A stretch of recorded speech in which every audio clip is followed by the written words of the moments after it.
몇 주 전부터 웨스트민스터 신앙고백서를 한 주에 한 장씩 살펴보고 있습니다. 오늘은 제 4장에 대해서 보는 날입니다. 지난번에는 3장 삼위일체 하나님에 대해서 배웠습니다. 성경은 하나님께서 구원의 일을 행하시는 그 과정 가운데서 하나님의 여러 성품들을 우리에게 가르쳐 주십니다. 창세기에서 하나님의 전능하심에 대해서 여러 말씀으로 가르쳐 주셨는데요. 그 전능하심은 그분의 전능하신 능력으로 백성들에게 구원의 일을 행하시는 것을 의미했습니다. 죽은 것과 같았던 아브라함의 몸속에서 전능하신 하나님께서 생명을 내셔서 그 약속의 아들 이삭을 주셨습니다. 야곱이 멀리 하란 땅으로 쫓겨갔을 때에 전능하신 하나님께서 야곱을 보호하시고 지켜주시면서 그가 거기서 아내를 얻어서 생육하고 번성하게 하시고 또 많은 재산을 모아서 자신의 고향 땅으로 돌아오도록 하셨습니다. 가뭄이 들고 그리고 식량을 멀리 애굽 땅으로 구하러 그 야곱의 아들들이 갔었는데 그곳에서 총리 대신에게 스파이로 의심을 받아가지고 죽을 지경이 처하게 되었을 때 전능하신 하나님께서 죽은 줄만 알았던 그 아들 요셉을 살려주시고 그것도 모자라서 애굽의 총리 대신으로 만들어주셔서 상상도 하지 못했던 그런 일을 일어나게 하셔서 그 야곱과 그의 형제들을 다 먹이시고 이스라엘 백성들을 가뭄 가운데 보존하셨습니다. 성경에 나온 아브라함의 하나님, 이삭의 하나님, 야곱의 하나님이 오늘날 우리의 하나님, 바로 저와 여러분의 하나님이 되십니다. 제가 지금 말을 좀 할 테니까 한번 제 말을 따라해 보시기 바랍니다. 제가 정재용의 하나님 이렇게 얘기를 할 때 그 정재용 여기 말에 여러분 이름을 넣어서 한번 따라해 보시기 바랍니다. 전능하신 하나님께서 나의 하나님, 정재용의 하나님이 되십니다. 맞습니다. 바로 여러분의 구원을 전능하신 하나님께서 그 전능하신 능력으로 이루어가고 계십니다. 예수님께서 잡히시기 전날 밤에 제자들을 위해서 간절히 기도하셨습니다. 예수님께서 사랑과 기쁨이 충만하셨습니다. 그 아버지 하나님과 그 교제가 아주 충만하셨습니다. 예수님께서 먼저 가지신 그 사랑과 기쁨, 그 아버지와의 충만한 교제를 제자들로 함께 누리게 해달라고 기도하셨습니다. 하나님과 예수님의 그 교제 가운데 제자들도 함께 들어와서 하나님과 예수님과 함께 교제 나누게 해달라고 기도하셨습니다. 하나님과 예수님은 그분 자체만으로도 이미 완전한 분이시고 완전한 사랑의 교제를 나누고 계신 분이셨습니다. 그런데 그런 완전함 가운데 우리 부족한 우리들을 아무 값없이 초대해 주셨습니다. 지극히 높으신 하나님께서 우리에게 자신의 그 기쁨과 영광을 값없이 나누어 주셨습니다. 우리를 거룩하게 하시고 하나님 그분 사이에 교제에 들어가게 하셨습니다. 예수님께서 제자들을 위해서 빌어주신 그 기도 제목이 크게 두 가지였습니다. 첫째는 저들로 세상에 속하지 말게 해달라는 것이었고, 둘째는 아버지와 예수님이 하나 되신 것처럼 저희들도 하나를 이루게 해달라는 것이었습니다. 이것이 바로 오늘날 우리들의 정체성입니다. 이것이 바로 우리 교회의 정체성입니다. 세상에 있으되 우리는 세상에 속한 자가 아닙니다. 세상에서 살아가지만 하나님과 예수님께 속하여서 하나를 이루어서 살아가는 공동체입니다. 삼위일체가 추상적인 것처럼 느껴지십니까? 삼위일체 하나님을 믿는 사람은 아버지와 아들의 교제에 참여하는 자들입니다. 세상과 물들지 않고 거룩한 삶을 살아갑니다. 그리고 함께 하나님께 속한 자로서 교회의 다른 성도들과 하나됨을 이루어서 살아갑니다. 성격이 다르고 문화도 다른 완전히 다른 사람들이 한 교회 안에 모였습니다. 어울려서 평화롭게 살아가는 게 당연히 힘듭니다. 뭐 저 사람이 나한테 손해 주는 것 없는데도 그냥 나와 다른 모습만 봐도 짜증나고 싫은 감정이 드는 게 우리들입니다. 삼위일체 하나님께서 서로 다르시지만 하나를 이루어서 교제 가운데 살아가십니다. 그리고 하나로 협력해서 우리의 구원을 이루어 가십니다. 우리도 서로 다른 사람들끼리 하나됨을 이루어서 살아갑시다. 세상과 구별된 삶, 서로 다른 사람들끼리 하나를 이루어서 사는 삶, 이것이 바로 삼위일체 교리가 오늘날 우리 삶에 적용되는 것입니다. 우리는 하나님께서 세 분을 이루셨다, 세 분 하나님이 한 분이시다 하는 사실을 알 수가 없습니다. 성령님께서 우리에게 알려주셔야지만 그것에 대해서 조금 알 수 있습니다. 성령님께서 우리 마음 가운데서 하나님을 아바 아버지라고 부르게 하십니다.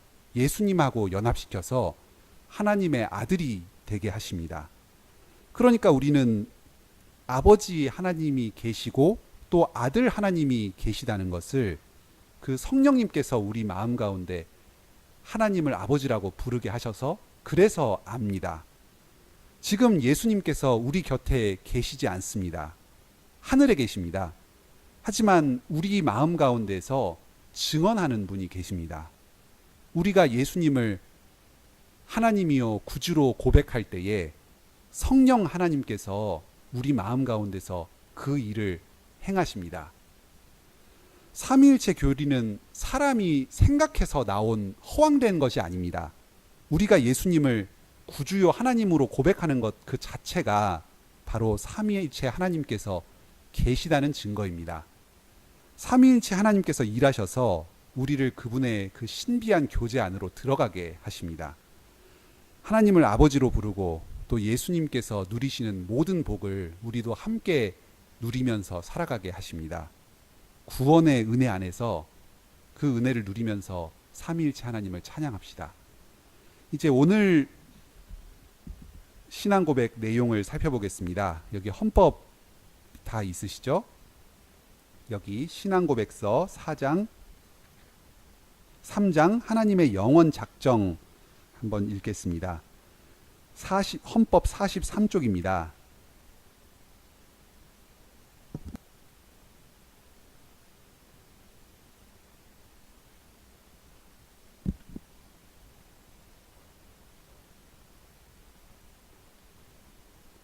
그 책꽂이 제일 아래쪽에 있는 파란색 책입니다.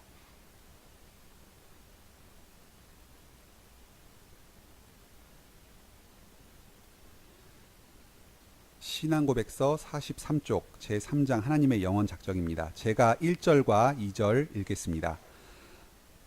1. 하나님께서는 일어날 모든 일들을 영원부터 지극히 지혜롭고 거룩하신 뜻의 협의로 자유롭고 불변하게 정하셨다. 그렇다 하여도 하나님께서는 죄의 조성자가 아니실 뿐만 아니라 피조물의 의지에 폭력을 가한 것도 아니시며 제2 원인자들의 자유나 우연성을 제거하지 않고 오히려 세우신다. 2. 하나님께서는 예상되는 모든 형편에서 일어나겠거나 일어날 수 있는 바를 아시지만 장래를 내다보시거나 그런 형편에서 일어날 것이라는 것을 미리 보셨기 때문에 그것을 작정하지는 않으셨다. 하나님께서 우리를 구원하시기로 창세 전에 예정해 놓으셨습니다. 이 말을 들으면 여러 가지로 머리가 좀 복잡해집니다. 이게 과연 말이 되는 소리인가 의심이 듭니다. 창세전이면 그때는 아직 아담과 하와가 죄를 짓기도 전이었는데 그러면 그때 어떻게 죄인을 구원하시기로 예정해 놓으셨는가?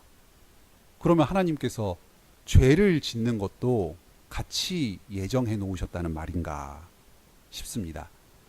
또 우리를 구원하시기로 예정하셨으면 그러면 믿지 않는 사람들은 영원한 저주에 놓도록 그것도 예정하신 것 아닌가? 하나님께서 죄를 초래하시고, 또 어떤 사람들은 죄 가운데 영원한 심판 가운데 버려두시는 그런 잔인하고 불법적인 하나님이 아니신가, 그런 생각이 듭니다. 여기 오늘 에베소서 본문의 9절 말씀을 한번 보실까요? 그 뜻의 비밀을 우리에게 알리신 것이요 합니다. 기본적으로 하나님의 뜻은 비밀입니다. 비밀에 속한 것입니다. 하나님께서 알려주시는 만큼만 우리가 압니다. 그 이상의 내용은 우리가 알 수 없습니다. 예정에 대해서 배울 때에 사람 생각으로 배워서는 안 됩니다. 이게 논리적으로 하나님께서 우리를 택하셨으면 그러면 영원히 심판받을 자도 택하셨다. 또 우리를 창세 전에 택하셨으면 아담과 하와가 죄 지을 것도 미리 예정하셨다. 이렇게 사람 생각으로 마음대로 생각해서는 안 됩니다. 성경 말씀에서 가르치는 대로 그만큼만 배워야 합니다. 오늘 에베소서 말씀을 통해서 이 신앙고백서가 가르쳐주는 그 예정에 대해서 배우도록 합시다. 하나님께서 우리를 구원하시기로 창세 전부터 예정하셨습니다. 하나님의 기쁘신 뜻대로 행하셨습니다. 왜 나를 구원하셨는가? 또 왜 저 사람은 구원하시지 않고 저렇게 내버려 두셨는가? 왜 우리 아버지, 어머니, 할아버지, 할머니, 또 내가 사랑하는 주변 사람들 중에서 어떤 사람들은 결국 믿음 없이 죽도록 그렇게 내버려 두셨는가? 의문이 들 때가 있습니다. 하나님께서 그렇게 하기를 기뻐하셨습니다. 누구를 선택할지, 선택하지 않을지는 다 하나님의 그 기쁘신 뜻 안에 있습니다. 하나님께서 저와 여러분, 우리를 기뻐하십니다. 그래서 우리를 좋아해 주셔서 우리를 창세 전부터 택해 주셨습니다. 사람은 악해서 자꾸 자기 자신에 대해서 더 좋게 생각하고 착각하는 경향이 있습니다. 우리는 보통 예정을 생각할 때에 사람이 모두 중립적인 상태에 있고, 그래서 하나님께서 택하신 어떤 사람은 그 중간 상태에서 구원하여 주시고, 택하지 않은 어떤 사람들은 그 중간 상태에서 버려두셔가지고 죄짓게 만드신다, 이런 식으로 착각을 합니다. 그게 아닙니다. 우리 모든 사람은 다 죄인이었습니다. 모두가 다 심판받을 자들이었습니다.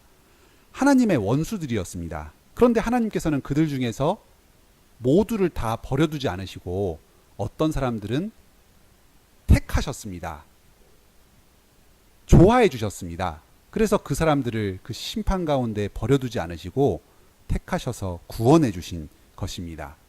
나머지 사람들이 심판받는 것은 결코 하나님께서 버려두셔서 심판받는 것이 아닙니다.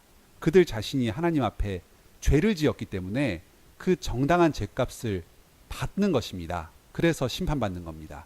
하지만 우리들은 우리가 지은 죄, 그 죄의 정당한 죄값을 받지 않고 값없이 은혜를 받아서 구원받은 것입니다.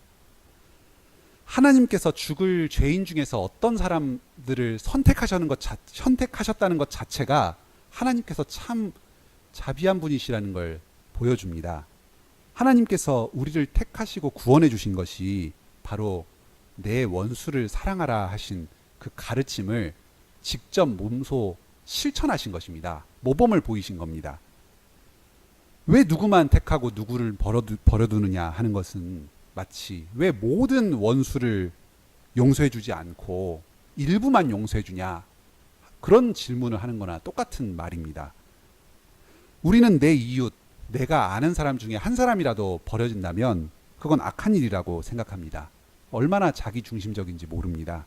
하나님 관점에서 한번 생각해 보세요. 정반대입니다. 한 사람이라도 구원받는다면 그것은 하나님께서 참으로 자비하셔서 용서를 베푸신 것입니다. 하나님께서 우리를 택하신 목적이 있습니다. 오늘 본문 4절을 보면 그 앞에 거룩하고 흠이 없게 하시려고 택하셨다 합니다. 하나님이 나를 택하셨으니까 나는 아무것도 안 하고 그냥 가만히 있어도 된다, 이런 게 아닙니다. 하나님께서 나를 택하신 이유는 나를 거룩하고 흠이 없게 만들어 가려고 하시는 겁니다. 내가 하나님의 택하심을 분명하게 드러내려면 내가 점점 거룩하고 흠이 없이 되어가야 됩니다. 또 10절에는 하늘과 땅에 있는 모든 것이 그리스도 안에서 통일되게 하시려고 택하셨다 합니다. 여기 통일되게 하신다 하는 것은 하나의 머리 안에 모으신다 하는 그런 말입니다. 그리스도의 통치를 받는 그 하나의 모임, 한 그리스도의 통치를 받는 하나의 공동체를 이루도록 하시려고 우리를 택하시고 부르셨습니다. 그래서 온 세상 만물, 하늘과 땅에 있는 모든 만물들을 모아서 하나의 그 거대한 어떤 공동체를 이루어 가시는 게 하나님의 뜻입니다. 우리를 부르신 이유가 바로 여기 있습니다. 불순종하는 죄인들이었는데 그 하나님의 그 그리스도의 머리됨, 그 그리스도의 통치에 순종하게 하시려고 우리를 부르신 것입니다. 또 12절을 보면 우리가 하나님의 소유가 되도록 하십니다. 여기 11절 마지막 부분 그 안에서 기업이 되었다 하는 말이 나오는데 이 기업이라는 말이 소유라는 말입니다. 하나님의 것, 하나님의 소유된 그분의 백성이 되게 하시려고 우리를 부르신 것입니다. 이것도 순종과 연관된 것입니다. 하나님의 백성, 소유된 백성은 하나님의 통치를 순종하는 자들을 의미합니다. 하나님께 반역하는 사람들이 바로 하나님께 순종하도록 우리를 택하시고 부르신 것입니다. 그래서 그 결과 우리 자신이 하나님의 영광의 찬송이 되도록 만드십니다. 여기 에베소서를 보면 앞부분 1장부터 3장까지는 하나님께서 우리에게 행하신 구원의 일을 설명을 하고 4장부터는 그에 따라서 마지막까지 거룩한 삶을 살도록 권면하는 내용이 나옵니다. 하나님께서 구원하셨으니까 끝이다, 다 됐다, 그런 것이 아니라 지금 당장은 우리가 거룩하지도 않고 흠도 많지만 그런 사람을 하나님께서 택하셔서 거룩하고 흠이 없게 만드시고 그분께 순종하는 삶을 살도록 이끄시니까 그 방향으로 나아가는 것입니다. 하나님께서 택하시기에 합당한 사람으로 우리를 계속해서 다듬어 가시는데 우리가 거기에 순종하면서 나아가야 되는 것입니다. 하나님의 뜻에 순종해서 그분의 택하심에 합당한 삶을 사시는 여러분이 되시기를 바랍니다. 다음 신앙고백서 3절로 7절을 한번 같이 보겠습니다. 제가 읽겠습니다. 3. 하나님께서는 자기 영광을 나타내시려고 자기의 작정으로 어떤 사람과 천사는 영생으로 예정하셨고 다른 이들은 영사로 정하셨다. 이렇게 예정하고 미리 작정하신 천사들과 사람들은 개별적이고 불변하게 지정받았다. 그래서 그들의 수요는 고정되고 한정되었기 때문에 증감될 수 없다. 5. 하나님께서는 생명으로 예정된 자들을 세계의 기초를 놓으시기 전에 자기의 영원하고 불변한 목적과 자기 뜻에 숨겨진 협의와 선한 기쁘심을 따라 그리스도 안에서 영원한 영광에 이르게 선택하셨으니 그들에게서 믿음이나 선행이나 견인을 미리 보심이 없이 혹은 피조물에게 있는 어떤 자질이나 조건도 자기를 움직이게 하는 원인으로 삼지 않으시고 너그러운 은혜와 사랑만으로 하시되 이들이 자기의 영광스러운 은혜를 찬양하게 하셨다. 6. 하나님께서 피택자들을 영광에 이르도록 지명하심과 동시에 그 영광에 이르는 모든 방편들도 자기 뜻에 영원하고 지극히 너그러운 목적에 따라 미리 정하셨다. 그리하여 아담 안에서 타락했으나 피택자들은 그리스도로 말미암아 구속함을 받으며 적절한 때에 역사하시는 성령으로 말미암아 그리스도를 믿도록 효력 있는 부르심을 받는다.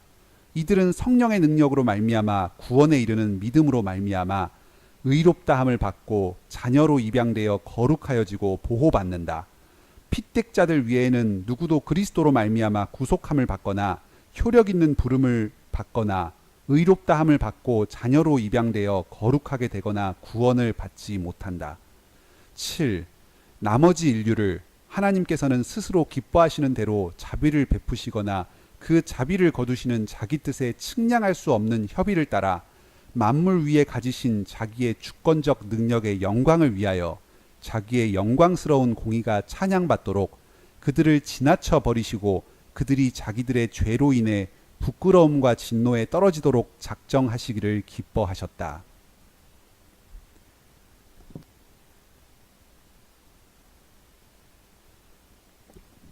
하나님의 예정은 숨겨진 비밀입니다. 누구를 택하시고 누구를 택하지 않으셨는가 하는 것은 비밀입니다. 사람들은 비밀의 호기심을 가지고 이것을 밝히고 싶어 합니다. 하나님의 뜻이 무엇인가? 하나님의 예정에 내가 들어갔는가? 또는 저 사람은 하나님의 예정에 들어간 사람인가 들어가지 않은 사람인가? 이런 것에 관심이 많습니다. 하지만 아무리 우리 자신과 그 사람을 쳐다보고 있다고 해도 그것은 결코 알 수 없습니다. 하나님의 예정은 그리스도 안에서 이루어지는 겁니다. 오늘 본문 3절부터 14절까지에서 그리스도 안에서라는 말이 굉장히 많이 나오는데요. 몇 번 나오는지 한번 세어보시면 그리스도 안에서라는 말이 6번 나오고 그 안에서, 그분 안에서, 그런 것처럼 이제 뜻은 그리스도 안에서인데 말을 조금 다른 말로 그가 사랑하시는 자 안에서 이런 말로 좀 바뀌어서 나온 말이 3번 더 나옵니다. 합치면 한 11절 정도 되는 이 짧은 구절에 그리스도 안에서가 9번이나 나옵니다.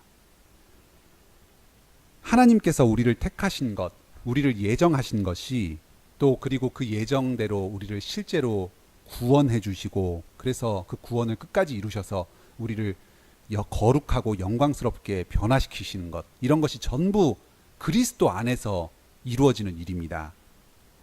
예정을 어렵게 생각할 필요가 없습니다. 내가 예정받았는가? 그렇지 않은가? 저 사람이 예정받았는가? 그렇지 않은가? 전혀 어렵지 않습니다. 누군가가 창세 전부터 예정되었는지는 비밀입니다.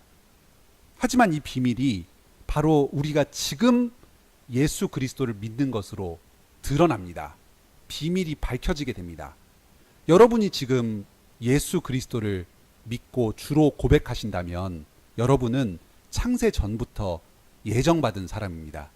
어떤 사람이 예수 그리스도를 주로 믿고 고백하는 것이 아직까지 없다면 그 사람은 아직 예정되었는지 그렇지 않은지가 비밀에 감춰져 있고 아직은 드러나지 않았습니다.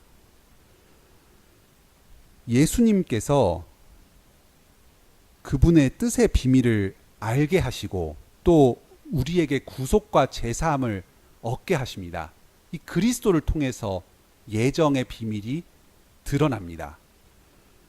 하나님께서 우리를 선택하신 것은 우리의 어떤 자질 때문이 아닙니다. 우리의 가능성과 능력을 보시고 하신 것이 아닙니다.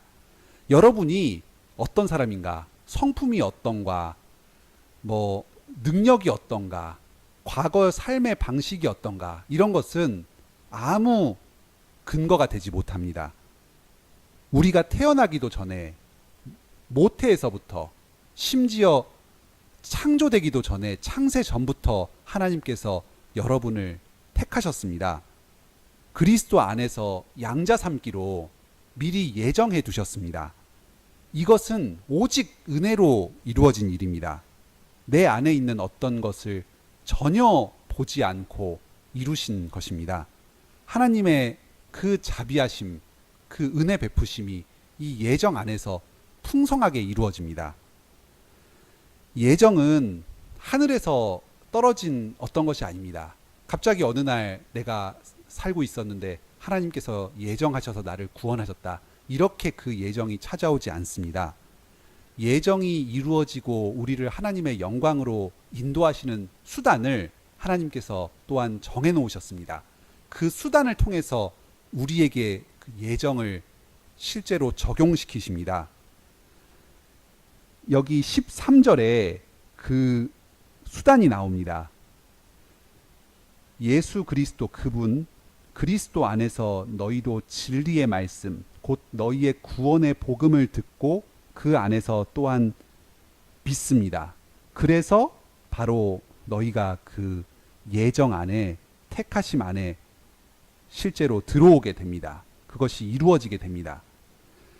우리가 그리스도의 말씀을, 복음 말씀을 듣기를 힘써야 되는 이유가 바로 여기에 있습니다.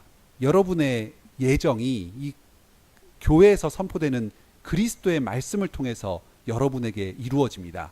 여러분이 그 복음 말씀을 듣고 예수님을 믿을 때에 여러분이 창세 전부터 예정되었다는 사실이 드러나게 될 것입니다. 또 우리가 다른 사람들에게도 복음을 힘써서 전해야 되는 이유가 여기에 있습니다. 어떤 사람이 하나님의 예정 안에 들어온 사람인지, 예정된 사람인지, 그렇지 않은 사람인지 우리로서는 그 사실을 다 알 수 없습니다. 하나님께서 그 사람을 부르실 때 그리스도의 복음을 통해서 부르십니다. 그러니까 우리는 세상 모든 사람들에게 그리스도의 복음을 전하기 위해서 힘써야 합니다. 오늘 마태복음 27장 말씀 들은 것에서 예수님께서 그 고난 가운데서도 복음 전하기를 힘쓴 이유가 바로 아마 여기에 있을 것입니다. 저 나를 핍박하고 공격하는 저 종교인들, 저 로마 군인들, 그리고 제사장들, 바리새인과 서기관들, 저들 사이에도 하나님께서 택하시고 구원으로 예정하신 자가 있다. 내가 그래서 저들에게 욕을 먹고 손가락질 받을지라도 저들에게 복음 전하기를 힘써야 한다. 그래서 하나님께서 나에게 주신 양들을 불러 모으실 것이다 하는 그런 믿음을 가지고 아마 복음 전하는데 힘쓰셨을 것입니다. 우리도 우리의 예정을 더욱 굳게 하기 위해서 그리스도의 복음 듣는 것을 계속 힘씁시다. 그리고 우리 주위에 있는 사람들 중에서, 아직 믿지 않는 사람들 중에서도 하나님께서 예정하신 사람들에게 복음을 전함으로써 그 예정의 비밀이 드러나도록 하는데 힘쓰도록 합시다. 다음 세 번째 말씀 듣겠습니다. 신앙고백서 8절입니다. 제가 읽겠습니다. 이처럼 고귀한 신비를 담고 있는 예정교리는 특별한 분별력과 신중함으로 다루어야 하며 말씀에 계시하신 하나님의 뜻을 주목하고 그것을 순종하는 자는 효력 있는 소명의 확실성으로부터 자신의 영원한 선택을 확신할 수 있다. 그리하여 이 교리는 하나님께는 찬양과 경외와 칭송의 재료가, 복음을 신실하게 순종하는 모든 자들에게는 겸손과 부지런함과 풍성한 위로의 재료가 될 것이다. 예정교리는 어떤 사람이 내가 과연 창세 전부터 택함 받았는가, 예정되었는가, 그렇지 않은가 하고 전전긍긍하고 불안해하도록 주신 것이 아닙니다. 우리를 위로하기 위해서 주신 것입니다. 우리가 가진 자질이나 능력, 우리의 실제 가지고 있는 이 믿음, 이런 것과 상관없이 하나님께서 그리스도를 믿는 우리를 창세 전부터 예정하여 주셨습니다. 그리고 그 예정을 끝까지 그리스도 안에서 이루어가 주실 것입니다. 우리는 여전히 흠도 많고 거룩에서 모자란 자들이지만 그리스도 안에서 우리를 흠없고 거룩한 자로 계속해서 다듬어가 주실 것입니다. 이것이 우리에게 큰 위로입니다. 때로 우리가 믿음이 약해져서 낙심할 때에, 어떤 죄를 지어서 굴러 떨어졌을 때에도 우리는 결코 좌절하지 않습니다. 왜냐하면 하나님께서 우리를 택하신 이유가 우리 안에 있는 어떤 것 때문이 아닙니다. 우리가 예수 그리스도의 복음을 듣고 믿었다는 사실 자체가 하나님께서 우리를 예정하셨다는 증거가 됩니다. 그러니까 하나님께서 예정하신 우리를 구원에 이르게 하시는 일을 끝까지 이루어 주실 것입니다. 그러니까 우리는 그 하나님의 기쁘신 뜻에 따라서 우리를 택하신 것을 확신하면서 항상 주님 안에서 평안을 누릴 수가 있습니다. 그리고 이 예정을 잘 알 때에 우리는 하나님께 찬양과 영광을 돌려드리게 됩니다. 오늘 본문 에베소서 1장 가장 앞부분에 그 3절 말씀, 찬송하리로다 하는 이 말씀은 복 받으시리로다 하는 그런 말씀입니다. 그런데 이게 하나님께서 우리에게 주실 때는 복을 주신다 하는데, 우리가 하나님께 복을 드린다 할 때는 찬송 드린다 하는 말로 좀 의역해서 번역합니다. 하나님께서 3절 마지막에 모든 신령한 복을 우리에게 주셨습니다. 아무것도 가진 것이 없고 죄인에 불과한 우리를 창세 전에 택하여 주시고 구원으로 예정하여 주셨습니다. 그러니까 우리는 하나님께 값없이 받은 그 은혜로 하나님께 그 복을 돌려드리는 것입니다. 하나님께서 내게 복 주셨으니 나도 하나님을 찬송합니다 하고 하나님께 그 찬송을 올려드립니다. 사람은 무언가 자신의 행동으로 이루고 싶어하고, 그래서 하나님께서 값없이 나에게 선물을 주셨다는 사실을 잘 인정하지 못합니다. 하지만 하나님께서는 그렇게 우리에게 값없이 선물 주셨습니다. 우리를 창세 전부터 예정하여 주셨습니다. 우리는 이렇게 값없이 복을 받은 것을 가지고 하나님께 다시 찬송과 영광으로 돌려드립니다. 오늘 본문에서 또 그분의 영광의 찬송이 되게 하려 하심이라, 또는 영광의 찬송을 드리려 하심이라 하는 말이 여러 번 나옵니다. 여기 6절에서도 그의 은혜의 영광을 찬송하게 하려는 것이라, 그리고 12절에서도 그의 영광의 찬송이 되게 하려 하심이라, 그리고 14절에서도 그의 영광을 찬송하게 하려 하심이라 합니다. 우리 자체가 하나님의 소유가 되고 거룩하고 흠이 없는 백성으로 변화되고, 그리고 그리스도 안에서 하나를 이루는 그분의 순종하는 백성으로 변화되어서 우리 자신의 삶이 하나님께 찬송이 되게 하시려고 하나님께서 우리를 부르셨습니다. 그리고 우리가 그런 영광 가운데에서 하나님께서 우리를 예정하신 그 비밀을 알고서 도대체 어떻게 나 같은 죄인을 값없이 예정하셨는가 하는 것을 생각하면서 하나님께 계속해서 영광의 찬송을 돌리게 하셨습니다. 하나님께서 우리를 예정하셨다 하는 이 가르침은 우리의 찬송의 근원이 됩니다.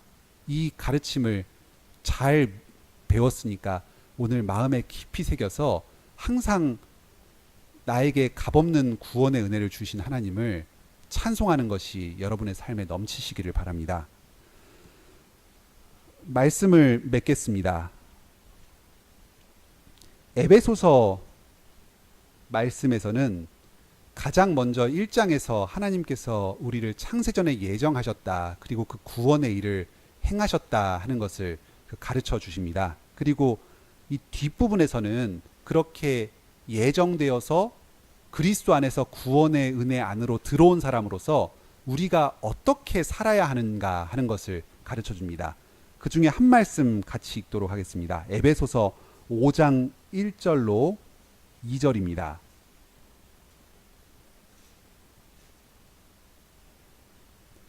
함께 읽겠습니다. 시작. 그러므로 사랑을 받는 자녀같이 너희는 하나님을 본받는 자가 되고, 그리스도께서 너희를 사랑하신 것 같이 너희도 사랑 가운데서 행하라. 그는 우리를 위하여 자신을 버리사 향기로운 제물과 희생 제물로 하나님께 드리셨느니라. 하나님께서 창세 전에 우리를 예정하여서 우리를 죄 가운데서 구속해 주셨습니다. 이것을 위해서 그리스도께서 그분의 피를 흘리셨습니다. 죄인 되고 아무것도 가진 것 없는 우리들을 위해서 자신의 아드님을 내어주실 것을 창세 전부터 예정하셨습니다. 이것을 우리의 그 시간적인 흐름 안에다 넣고서 창세전에 예수님이 죽으실 것까지 예정하셨는데, 그러면 그 다음에 아담과 하와가 죄 지은 것과 그 이후에 있는 일은 어떻게 이게 이루어지는 거냐, 이런 선후 관계로 하나님의 뜻을 이해하려고 해서는 도무지 풀 수가 없습니다. 하나님께서는 시간을 뛰어넘으시는 분이시고 우리의 그 시간적 선후 관계를 넘어서서 계시는 분이십니다.